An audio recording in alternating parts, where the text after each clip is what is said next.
लोकसभा सार्वत्रिक निवडणूक 2024 अंतर्गत निवडणूक कर्तव्यावर असलेले शिक्षक आणि कर्मचारी यांनी मतदानाकरता फॉर्म भरून दिल्यावर सुद्धा संबंधितांना ईडीसी पीबी निवडणूक कर्तव्य प्रमाणपत्र आणि पोस्टल बॅलेट उपलब्ध न झाल्याने जिल्ह्यातील 450 ते 500 शिक्षक कर्मचारी मतदानापासून वंचित राहिले आहेत। सर्व शिक्षक मतदानापासून वंचित राहिले आहेत।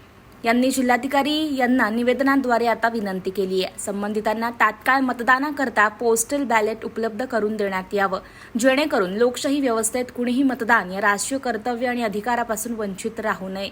तसंच संविधानाने दिलेला अधिकार बाधित राहून लोकशाही व्यवस्था अधिक प्रबळ होईल, अशी निवेदनाद्वारे जिल्हाधिकाऱ्यांना विनंती करण्यात आली। अमरावती जिल्ह्यामधील सर्व शिक्षक कर्मचारी जे अमरावती लोकसभा निवडणूक कर्तव्यावर होते, त्यांना काही लोकांना ईडीसी फॉर्म भरल्यावरही फॉर्म भरून दिल्यानंतर ईडीसी भेटला नाही। ईडीसी म्हणजे इलेक्शन ड्युटी सर्टिफिकेट, आणि त्याच्यामुळे ते मतदान करू शकले नाही बूथवर। काही लोकांना पोस्टल बॅलेट मिळालं नाही, त्याच्यामुळं पोस्टल बॅलेट उपलब्ध न झाल्यामुळं ते पण लोक मतदानापासून वंचित आहेत।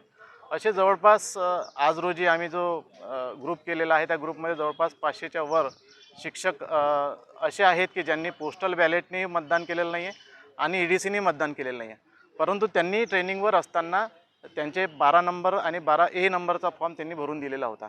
असं असताना प्रशासनानं त्यांची काळजी घेणं आणि त्यांना ते मतदानासाठी सोय उपलब्ध करून देणं गरजेचं होतं।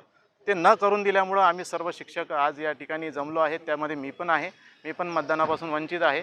मला पण पोस्टल बॅलेट चा शिक्का माझ्या वोटर लिस्टवर आहे, परंतु पोस्टल बॅलेट प्रत्यक्षात मला मिळालं नाही, तर मी आज मतदानापासून वंचित आहे। तर प्रशासनानं आम्हाला मतदानाकरिता पोस्टल बॅलेट उपलब्ध करून द्यावं, याच आग्रही मागणीकरिता आम्ही या ठिकाणी आज सर्व जिल्हाधिकारी कार्यालयासमोर जमलो आहोत आणि ती विनंती आता जिल्हाधिकारी महोदयांना भेटून आम्ही करणार आहोत। आणि इथे जर आम्हाला न्याय मिळाला नाही तर आम्ही निवडणूक आयोगाच्या निवडणूक आयुक्त, मुख्य निवडणूक आयुक्त यांच्याकडे सुद्धा दाद मागणार आहोत।